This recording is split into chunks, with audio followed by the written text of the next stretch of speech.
1-2 minutes for people to join. But in the meantime, you can put in the chat where you're from, and so we can see where you're located, where you are in the world.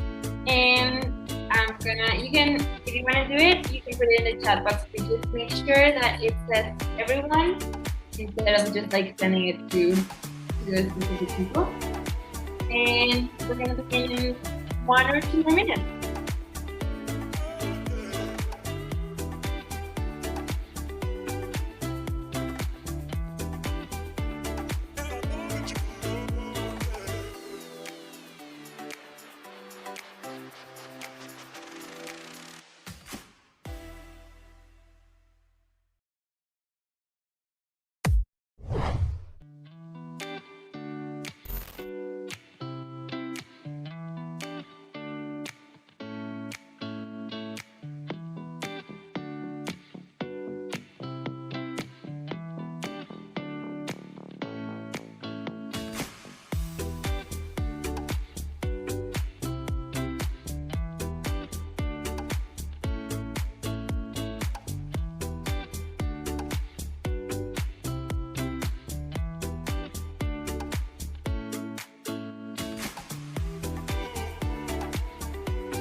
Thank you. Welcome everyone. I'm so happy for this session. It's a session I was hoping to have, so I'm really happy. And well, my name is Sophia, as I put in the chat previously, and I'm part of Code for All.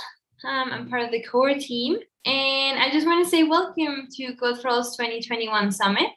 The session you've joined today is called Against Trolls and Rumors, Targeting Disinformation in Africa. And it will be a discussion on civic tech projects that aim to counter disinformation in the region, particularly focused a lot on Kenyan and the election process. This is a panel discussion. We want to make it, more like if we were having coffee rather than just a panel with people speaking. We want to share thoughts, ideas, projects, and we want to have a discussion. So I'm inviting you also to join this discussion by putting your questions in the Q&A box. We're going to read them through the session. So please share with us your thoughts, your questions, ideas, experiences. I can read them out loud for the speakers. So just to mention that it's going to be open throughout the whole session. And we are broadcasting this session live.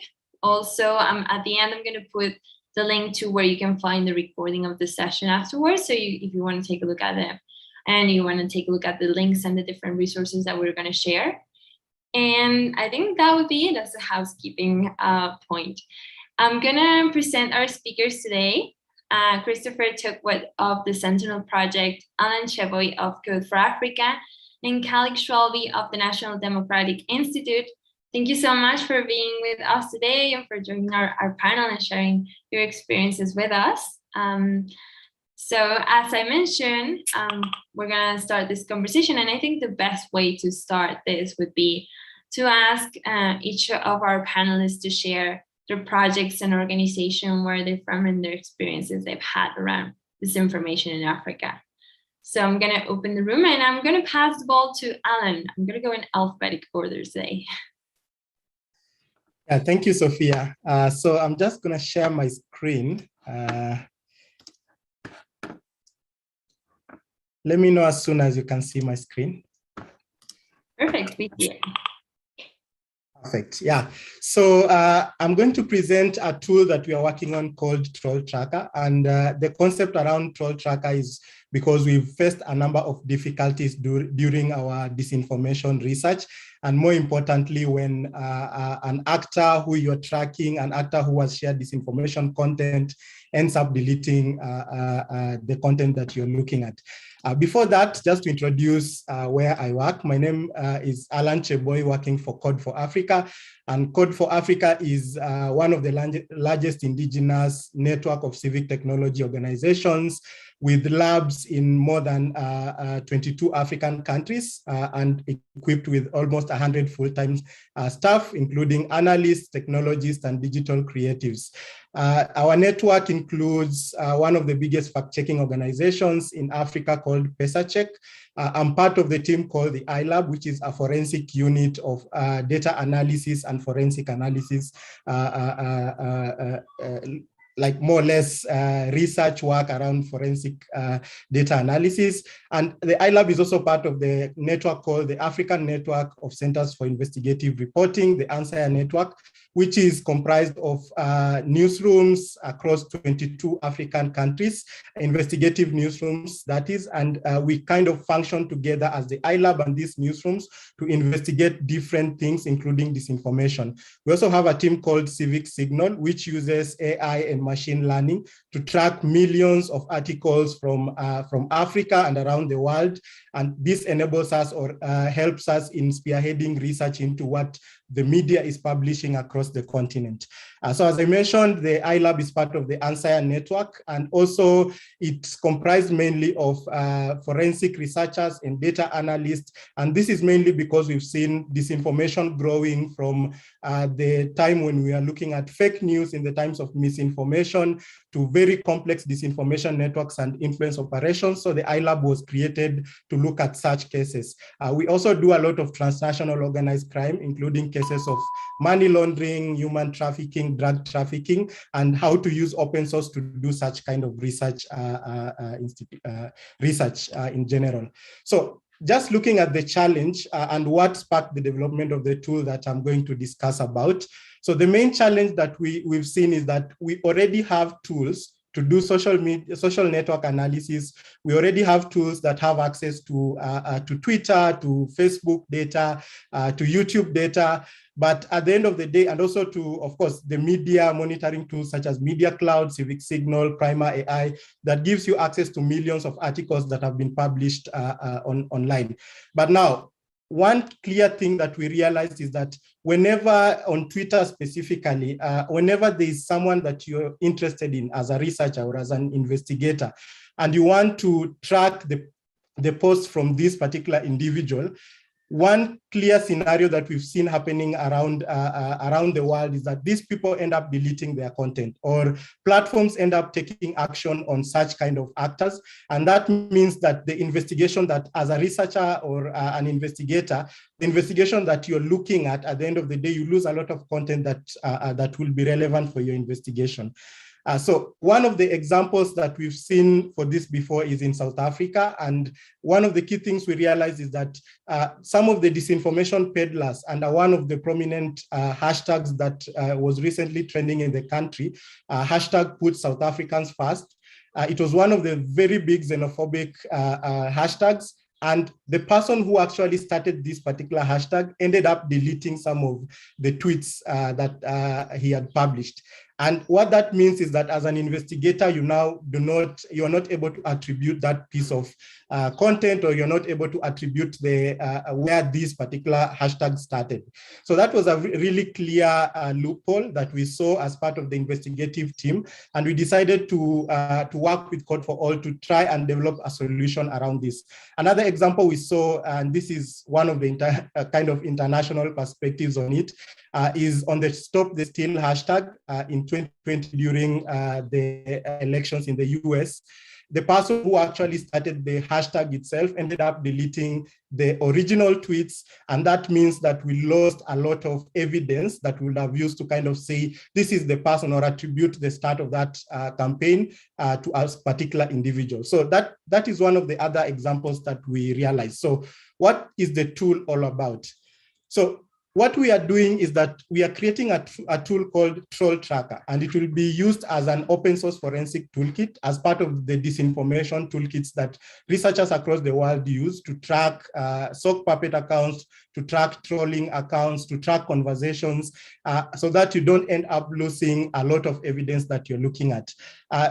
Polytools is one of the tools that we are basing this particular tool set on, which is a tool that tracks a lot of politicians. And one of the key important things is that when a politician deletes a tweet, it was really interesting for us to have access to those tweets because they kind of impact on what the public ends up knowing at the end of the day. So we decided to create the same, focusing on disinformation, sock puppet accounts, and trolls online. So all you need to do as an investigator is you add a watch list onto this tool, and it will start tracking all the posts made by the particular individuals that you've added to the watch list. And what that means is that whenever this person deletes any piece of content, you're able to come back and review, and you're able to retrieve that piece of content and use it in your reporting. So this is how it will look like. You'll be able to search on some of the deleted tweets. You'll be able to have a list of all the trolls that you're tracking on your personal account. And that means that at the end of the day, you have enough evidence. You don't have to archive all the posts that you see on Twitter whenever you're doing an investigation. You just have to add them to this tool, and you'll be able to track all those posts. Whenever there's any deletion, you still have evidence for that. It will help to empower very small investigative teams across the world, and also to monitor a large number of online profiles that someone is interested in. So the key objectives for that particular tool is, number one, to power investigations into disinformation, and also to provide evidence of volatile records from previously identified disinformation actors and deleted tweets that we see online. And the next objective is to forge collaboration and coordination, because one of the key superpowers of this tool is the ability of each researcher to add a set of accounts, monitoring accounts to the tool.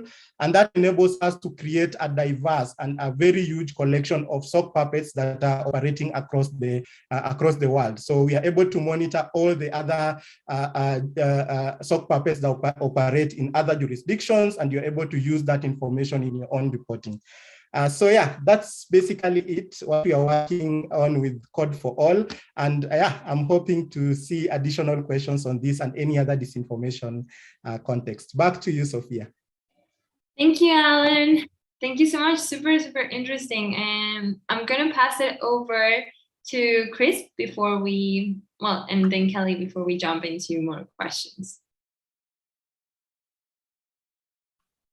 Sure, thank you. So yeah, I'm Christopher Tuckwood, or just call me Chris, from the Sentinel Project.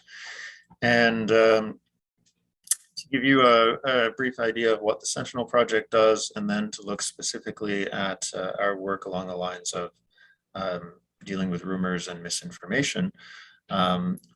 I'll start off with the mission. So we're an NGO focused on assisting communities threatened by mass atrocities around the world. And within that mission, we have two pillars, one being the direct cooperation with the people in harm's way, and then the other being the innovative use of technology to support that mission. All of those keywords in terms of, for example, assistance, cooperation, innovation, technology, they're very flexible. So what they actually mean in practice can vary from one circumstance to another. We don't have a single tool or approach that we try to fit into different contexts. What we do is we try to look at the drivers of the risk of violence and this sort of instability in different contexts, and then work backwards from there to see what could be helpful in ideally preventing such things from happening, or at least mitigating and reducing their impact if they do happen. And then what tools are available and appropriate in order to make that happen. So what that means in practice, therefore, can take on different forms, but there are a couple of different areas that we focus on. So one, which we won't get into today because it's not quite related, but it's worth mentioning, is hate speech monitoring. So basically having, through our hate-based initiative, having a multilingual lexicon of different terms that indicate the potential presence of hate speech, and then having a natural language processing engine that can actually apply those along with various contextual rules to try and identify whether or not certain online content is in fact hateful in nature.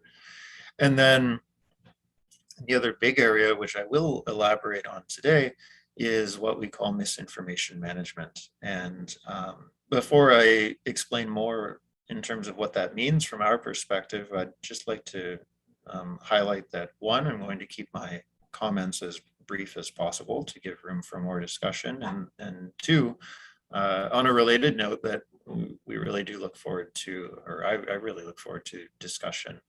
And in fact, hearing from people in terms of what you think the value of our work could be in other contexts, if any, or things that you think we could do to improve it. So I hope this will become more of a two-way flow of information today. And in fact, two-way flows of information are very critical to the work that we do dealing with misinformation and rumors, as I will explain in a moment.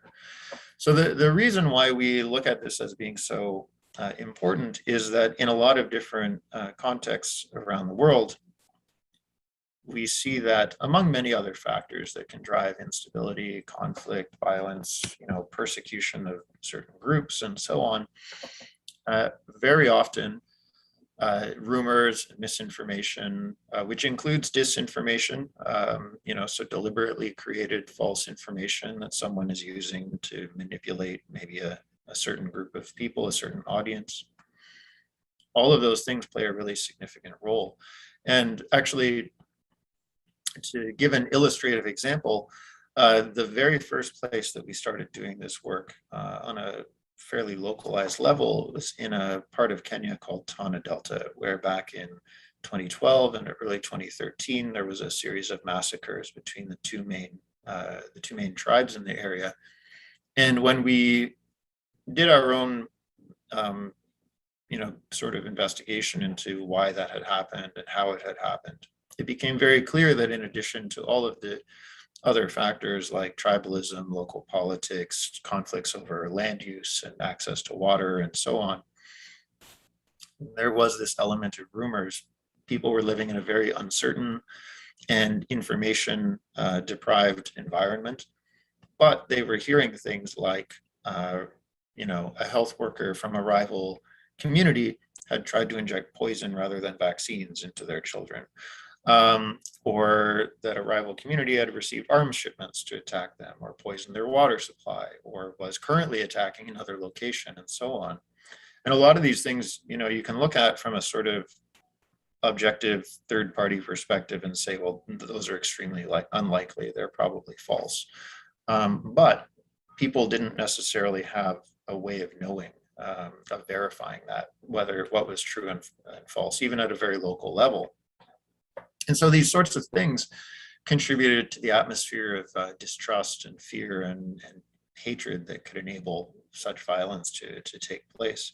And so that was a sort of microcosm of this. And I think we've seen in the intervening years, at the time since then, how those same sort of dynamics can occur on a much larger scale across whole societies or regions all around the world and have different effects. It's not always a matter of intercommunal conflict, but it might be a matter of undermining an election or something like that. So what we did in response to that was to set up a project called Una Hakika, which basically at its most basic level operates as an interactive mobile phone-based information service through which people can, through a variety of channels like SMS, voice calls, social media, and also a network of human volunteer proxies, they can report rumors that they hear.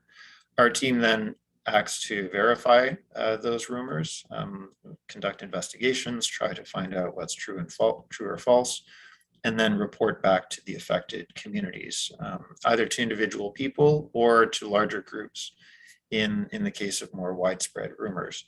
And then also it can fulfill a sort of early warning function in the case of ongoing crises, early warning and public alert to help people navigate dangerous situations.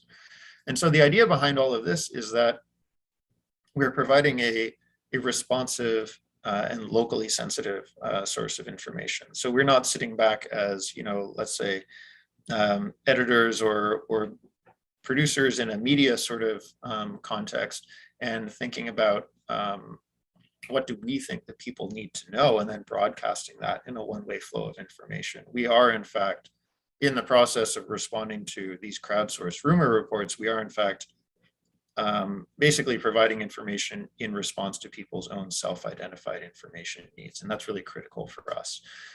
So that crowdsourcing approach is very important. And so we've replicated that in several other countries like Myanmar, DRC, Congo, Uganda. We have a small pilot project actually in both Somalia and Sri Lanka at the moment. So we found this to be pretty applicable across the board in a variety of different situations and contexts. So I'll leave it at that, other than to just highlight that one other thing that we're starting to look at are ways of complementing the crowdsourcing and human engagement element of this, which will always be critical and I think always very core to these kinds of projects. But we also do want to start looking at ways of scaling up substantially, especially in more digitized contexts. So looking at social media monitoring and how we can use those kinds of channels. And that's an area where I would be very interested in hearing from other people to get their thoughts on how we can approach that. So I'll leave it there, and thanks everyone for your attention and interest. Thanks, Chris. I'm gonna now share the mic to Callie. Thanks, Sophia. Hello, everyone. It's a pleasure to be here today and to be included on this panel. And love the title of the panel, by the way. So I'm Kaylee Swalby. I'm a program manager at the National Democratic Institute on the Democracy and Technology team, where I work on projects relating to information integrity. On the DemTech team, my colleagues and I focus on defending the digital ecosystem against growing liberal influences, which seek to use technology to undermine democracy through discrimination and other means, or disinformation and other means.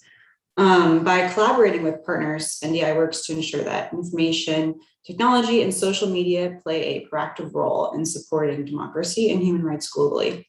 So we recently launched 2 resources that I think would be helpful for this audience or useful. It's the Combating Information Manipulation Playbook and the Countering Disinformation Guide, and I'm going to drop links in the chat to the 2 resources here. So I'm going to start with the Combating Information Manipulation Playbook, which was developed with funding from the National Endowment for Democracy in partnership with the International Republican Institute and the Stanford Internet Observatory. I'm going to quickly share my screen so folks can take a look.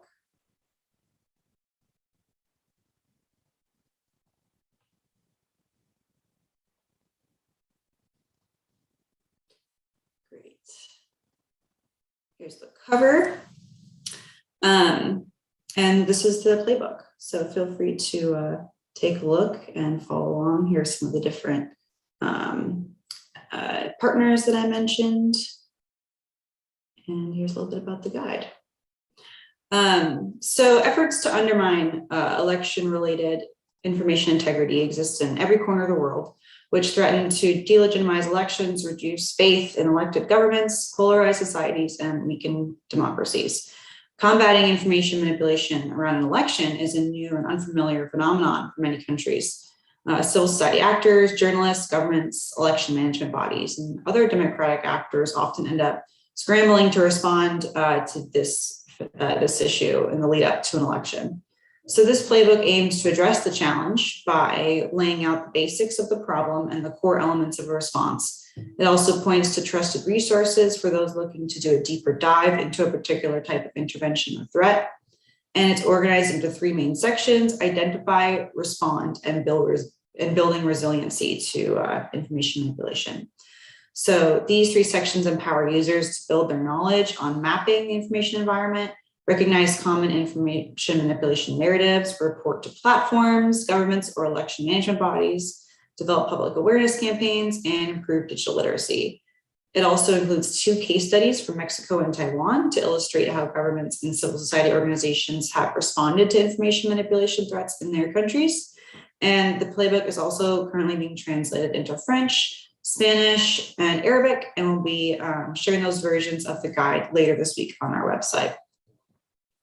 So if your organization is doing any work on supporting democracy, especially elections, though it's not limited to just elections, and if you have been struggling to manage mis and disinformation leading up to elections, or also after elections, the whole cycle, I definitely recommend taking a look through the different sections of the playbook, especially the resource section at the end.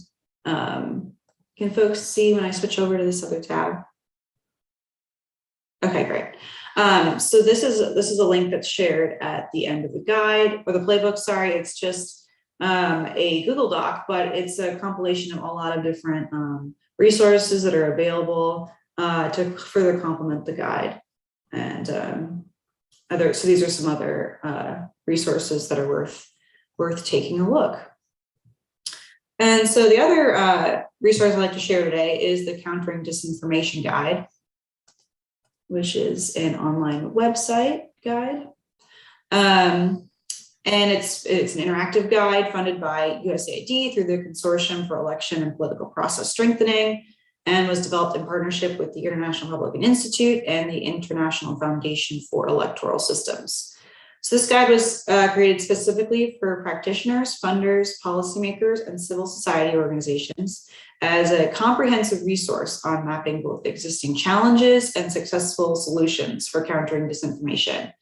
The guide includes 9 thematic sections with guidance for election management bodies, election observers, civil society, and political parties, gender dimensions of disinformation and the impact it has on women and marginalized groups, the role of technology platforms and how to engage with them, responses including research and evaluation tools, public sector legal and regulatory frameworks, and norms and standards related to information integrity through all the 9 different chapters. It also includes a database with over 300 entries of interventions from around the world that are searchable by program type, region, topic, or organization. So I encourage you to submit your interventions online to help continue to grow the database so that others can learn from your experience. The guide is intended to be a living resource that will be updated regularly as events and policies change over time. We're also looking to expand the guide to focus more on marginalized groups, media, and changes to media platforms, and the latest information that's going on in the world. The guide has also been translated to Arabic, French, Russian, and Spanish, and those are available in a beta version now. And then we will, in the future, have like a little icon up here, drop-down menu to go into the different languages. But we're still kind of working out the kinks of, doing these translations and formatting. But if you want to see a particular version of the guide now, you can, I think you do counteringdisinformation.org/FR for French, ES for Spanish, I think AR for Arabic, RU for Russian. So I just want to take a minute to explain how to use and interact with the guide. The guide is really meant to be a choose your own adventure type of resource rather than opening up and reading it cover to cover like a book, though you certainly could if you really wanted a comprehensive outline of every different piece of disinformation or misinformation. So if you don't have a lot of time and you're just browsing through and you want to read about the big picture items, you can take a look at the 9 key takeaways page. And this kind of has one of the main top level takeaways from each of the 9 different thematic sections. So there's like all these takeaways here with the infographics. And if you're looking for a more in-depth, deep dive on a specific topic, then information can be found within the 9 thematic sections. Each section starts with an overview section that kind of details what you're going to find in the chapter. And then has all these different, so I'll start with, for example, civil society. Here's the overview page that has a kind of overview of everything you expect to find in the chapter. And then over here are all the different sub-chapter topics. So if you're a civil society organization and you're looking to do a project, an advocacy campaign towards governments, maybe you click on this chapter. Maybe you're looking to advocate with tech platforms and you probably click on this chapter. So you don't have to read it cover to cover, but you can kind of browse through and click on different topics depending on what makes the most sense for the work that you're doing. So I encourage you to look through the database as well. If you're looking for like an idea of a project or intervention, there's likely that someone has tried it before, and you can learn from their experience what worked and what hasn't worked. So no use reinventing the wheel if you don't need to. So another benefit of working with an online platform is it'll often link to other resources. There'll be several hyperlinks throughout the guide that will link to the work that other organizations are doing in this space. So we're really trying to make this guide as comprehensive as possible. So if you know of other resources, definitely send them to us. If there's things we missed and can include, definitely let us know. It's a living guide, so we're constantly editing it and making adjustments to it. So there's definitely an interactive component if you're interested in taking a look. So this is just a quick overview, or I guess a sneak peek of what you can find in these resources. So feel free to reach out to me anytime if you have any questions or about the guide itself or how to use them. Thank you. Thank you so much, Kaylee. It's great. I didn't know the report had a case study about Mexico, so now I'm even more interested on taking a look at it. Definitely. And I'm just gonna also highlight something that you mentioned, that we are always repeating in the network, and I think that's one of our core ideas. Is if you wanna, probably if someone already did, or someone already experimented with the idea that you have, already has a project around that idea. So like, what better to do than to take a look at this guide and take a look at the things that have been done, things that have worked, things that haven't. So yeah, definitely, I think it's a great tool. So I hope people really take a look at it. We're going to be also sharing and adding these links to all of the resources to our recorded session, so you can take a look at it afterwards. And just a quick reminder, you can drop your questions in the chat, and we're gonna take a leap on that. And so there was one of the things that you mentioned, Chris, that really make a lot of noise in my head around verifying information. And I don't know, I think it's also like some sort of like a personal question in a sense, but I hear a lot of these campaigns of like verified information before you share something on social media, or before you share any news or any posts or tweets or whatever. But I don't know, I see it in my own experience also, not only with people in my generation that don't tend to actually verify information, they just share out there, but also I think my question is, how is digital literacy related to the actual task of verifying information, and how effective is this drop the ball and like, yes, just verify the information without actually having some sort of like capacity building process around how to verify the information, how to do this process? Like, are these campaigns or are these actions of just dropping the ball on like, you should verify your information before you share in social media, is it actually working if you don't really have the capacity, or you don't really know how to verify the information? Is this I don't know, like, effort on countering disinformation actually effective? Yeah, that's a really important question. And that's why in our own work, we always emphasize the two sort of streams of effort, one being on encouraging that change in behaviors and attitudes, and the other being to actually provide a means of verifying. Because it's true, you could have all the resources in the world to do some sort of huge public campaign encouraging people to be more critically minded and verify information and so on. But if you just leave it at that and just say, hey, do a better job of this, but don't tell people how to do a better job of it, or provide some sort of resources to assist them, then frankly, it's pointless.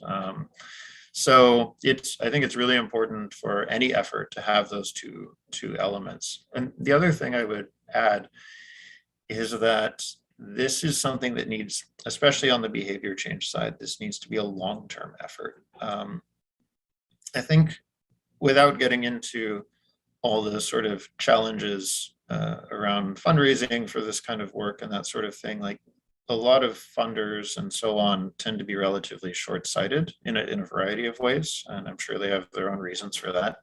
But one of the things is that they expect a lot of these sorts of we'll say anti-misinformation or countering misinformation efforts to work, in 6 months or 12 months or something like that.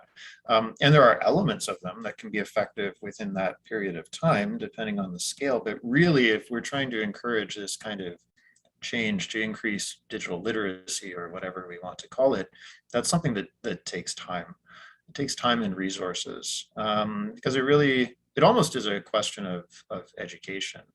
And I think actually that's a whole other thing that we could potentially get into. It's not just about what people do online or trying to educate them online, but this is also the sort of thing that if we look at it from like a government or a societal perspective, should be built into education, like into actually curriculums and that sort of thing.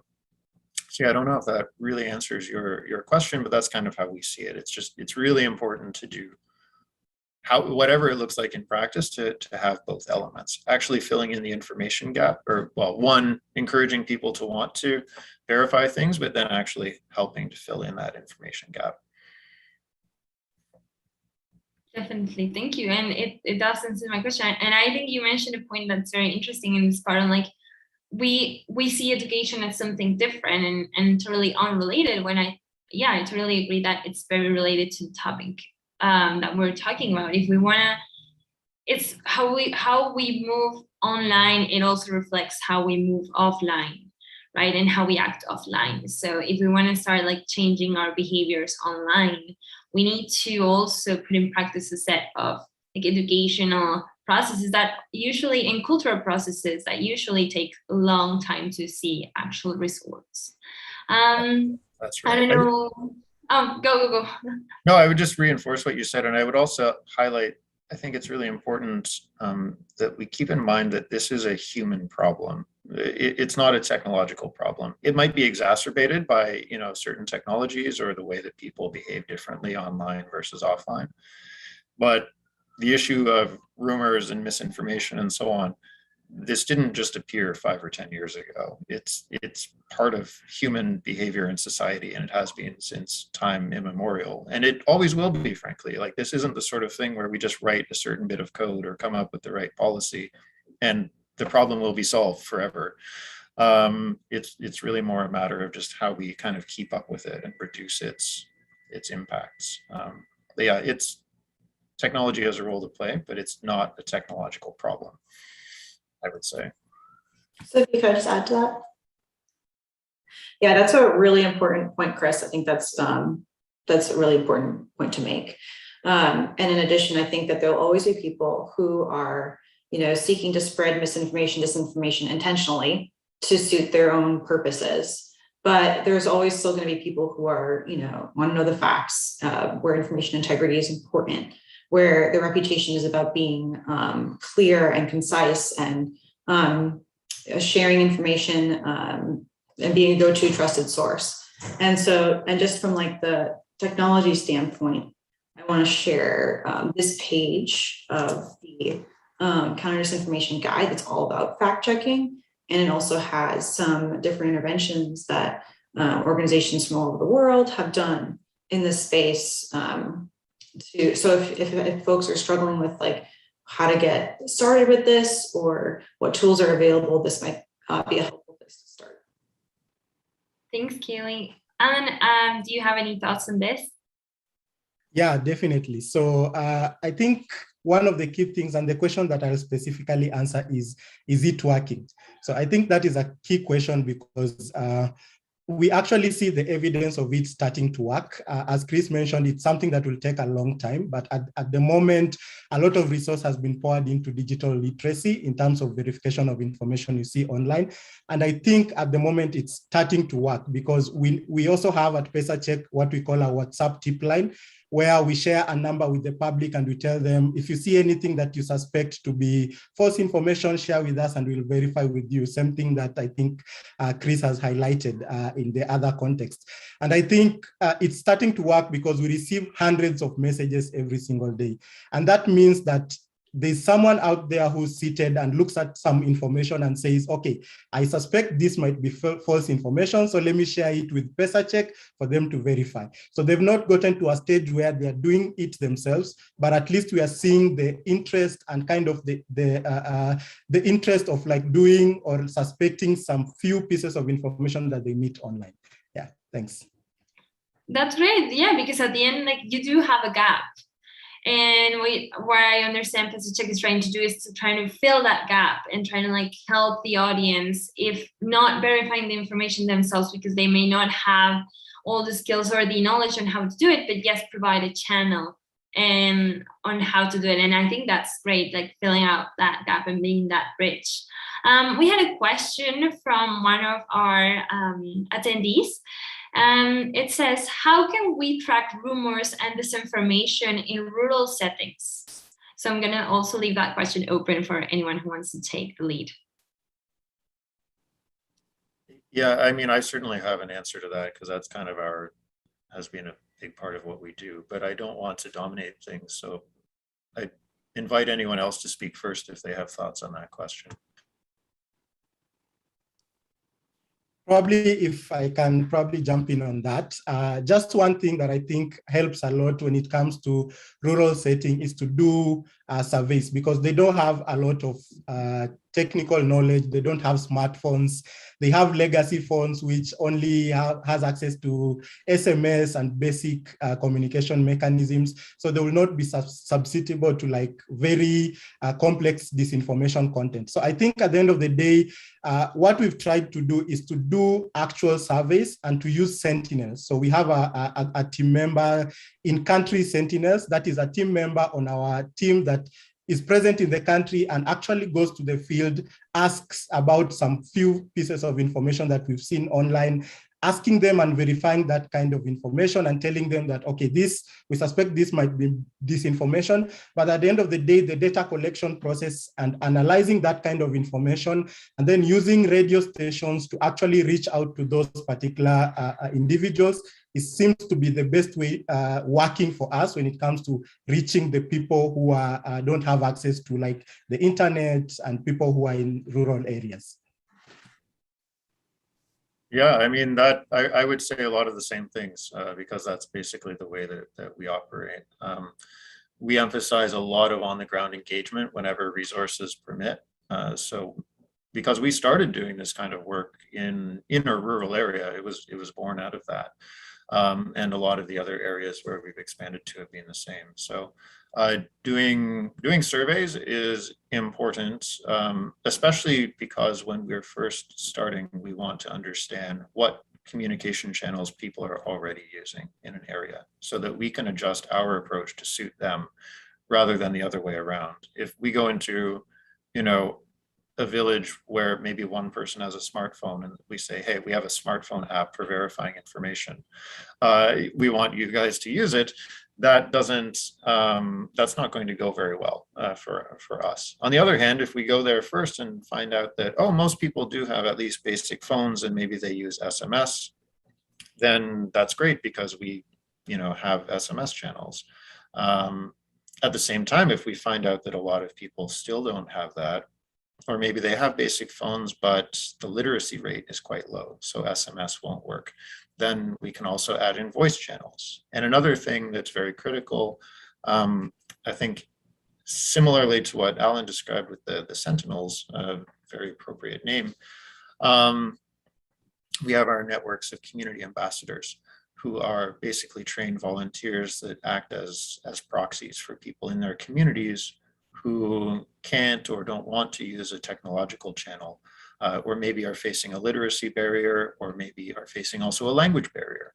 For example, even in a country like Kenya, where the majority of people speak Swahili and quite a large number of people speak English as well, and we work in both of those languages. There are some communities where there are a lot of people who don't speak either or aren't comfortable in those languages. So having people from their communities that can speak, you know, whatever it might be, and act as a proxy is really, really helpful. So that's kind of how we approach it. The unfortunate thing from a resource perspective is that engaging in rural communities is really resource intensive because it's labor intensive. You need to cater for logistical costs and all that sort of thing, but it's absolutely critical. Yeah. So I'll leave it at that, although also your mention of radio is really important. I just want to sort of reinforce that point. It's still a very, very relevant and economical way of reaching a lot of people in a lot of places. Definitely. I don't know if it happens there, but here community radios in Mexico are still a very important thing, and also a very important tool of like resistance against government institutions too. I don't know, Kelly, if you have some thoughts on this, or if I can jump to the next question. Yeah, just briefly. There's an example of a partner of ours that has an interesting program. So Microsoft and Bill and Melinda Gates teamed up to develop this mobile information literacy program. And I can drop a little bit of information about that in the chat here as an example of a program. And this was, so it includes things like content verification, search and evaluation, and it has been applied successfully in Kenya. So this is just an example of another way to use a curriculum to help reach local rural populations. Awesome, thank you.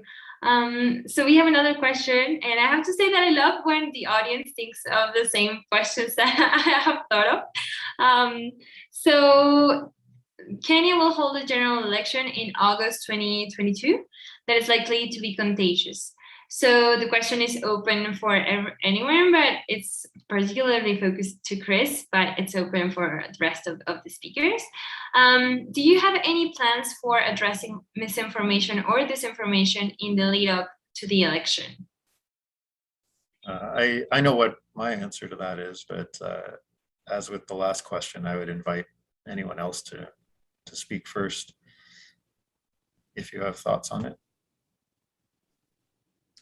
Yeah, so probably I'm in Kenya, so I think that is very relevant to me at the end of the day. Yes, so I think as PesaCheck and also as the iLAB, the team that I'm part of, we've kind of beefed up mechanisms and kind of fact-checking work within the country itself. Our PesaCheck team currently fact-checks in English, but also Kiswahili, and that is just to cater for also the local languages that are spoken in the country. We are now diversifying into even local languages to cater for any disinformation that will be spread through those local languages. And probably just to share a few examples of some of the work we've been doing in Kenya, and also in the in Uganda, which is one of the closest country to Kenya, which had the elections just recently. So we kind of published a few research pieces. I think, let me just share it on chat.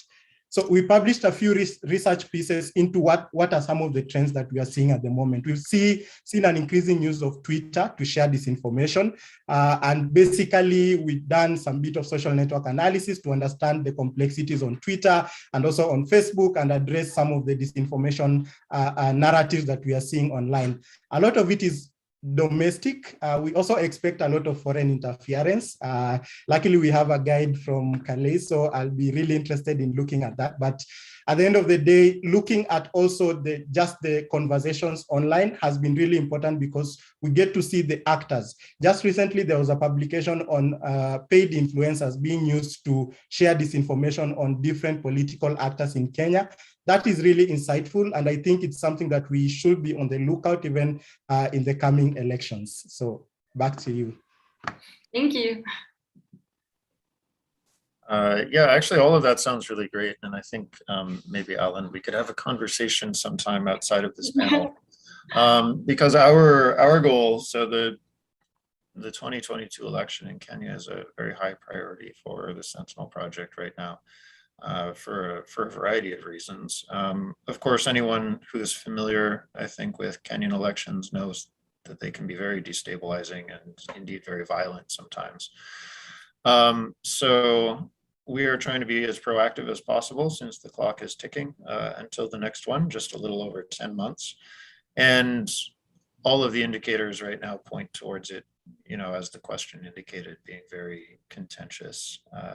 And all of these issues that we've been talking about today, I'm sure, are going to be present. So we're aiming to scale up our Una Hakika project as much as possible to 15 different high priority counties across the country, which will cover, theoretically would cover areas with almost half the country's population.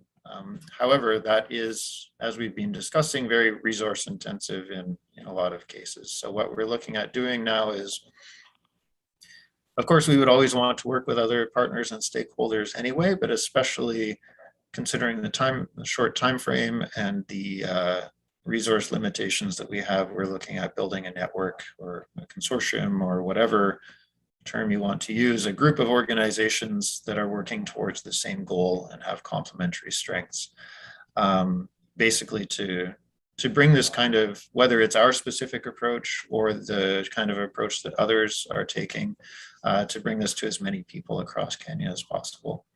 So if there are others in the audience also who are interested in working together on this sort of thing, I'd encourage you to contact us, whether you're doing so as an individual or on behalf of an organization. And I don't know if it's been shared before, but I will put my email address in the chat window just so people can follow up with me if they're interested. Yes, please. We can also share emails, and we're going to share the information about the organizations in the description for the broadcasted session in YouTube. And if you want to contact any of the speakers, you can also ping Code for All, and we can make that connection. And definitely, I will make the line between Chris and Allan, so you can start joining efforts around the election. And Kili, I don't know if you have any thoughts on this one, and from that on we can close the session. Yeah, I believe our East Africa team is most likely doing some sort of election monitoring in this area. In terms of the democracy and technology team, we're of course always available to assist local partners and our in-country teams. And what we've done so far is we've developed this info integrity, which is combining information and information integrity network. And we just recently worked with Sentinel to implement a training program in Southern and East Africa. Actually, we're doing several different rounds of training all over the continent. And a lot of the trainings have already passed. There's a couple still coming up. We have North Africa coming up still. So if folks are interested, definitely let me know. But if you missed a training, but you're still interested in becoming part of the network and future events that we do, I'm going to drop a little bit of information about it in the chat about the Infotegrity Network. We've developed networks in Asia, Latin America, we're starting one up in Latin America and currently in Africa to make this more of a global network, all working on this issue. We've also done a few different past elections and kind of operationalize this for future elections, is working on especially looking at gender disinformation in the lead up to elections and how women are being kept out of the election process through intimidation and harassment and other means. So that's another thing that we're working on a lot by developing gendered lexicons, doing network analysis maps, and using the CrowdTangle platform on Facebook, which is a free resource that Facebook shares to kind of go in and look at the different data. It's a little finicky to use, but we've been able to find some interesting information from there on different trends and patterns that are happening in the lead up to elections. So we're kind of trying to work out that process and incorporate it more into our election monitoring. Thank you so much. And I think the work that you've been doing, the 3 different organizations, it's impressive and it's really relevant, especially now that everything is more turning into the online sphere and ecosystem, and everything is moving more rapidly also from the COVID situation. So definitely, I think your work is super important, and I congratulate you on the efforts that you have put in place. So we're almost in time, so I'm going to start closing the session. Thank you so much, Kaylee, Allan, Chris, for sharing your thoughts, your insights and experiences around countering disinformation and misinformation. So for the audience, I put some things in the chat that are important. Today is the third day of our summit. Yay! We still have another panel after this. I focus it a lot on democracy and civic tech. So I invite you to run with me to the other session and take a look. And check out the rest of the summit sessions that we're going to have. We still have a day left tomorrow, so take a look at there. We have some lightning talks in our YouTube channel. Please check out our webpage, and in there you can register and watch the sessions online. As I mentioned before, several times before, but you're going to be able to find a recording of this panel in our YouTube channel. I also put the link in the chat. And if you like what you saw today, you're interested in joining the Code for All community, you can join our Slack space. There's an invitation there. And also, if you're interested in learning what our members are doing and what are we doing, you can join our bi-monthly newsletter, and you can subscribe there and get to know what we are working on. And last but not least, we love your feedback. That helps us make more engaging and sessions for next year, and to focus on topics that are related to what the public wants. So please fill out our survey and our feedback survey so we can get to know what you were thinking. And with that on, I would say thank you again. Thank you for being here. And that would be all. Thank you so much. Thanks, Sophia. Thank you too, and everyone else.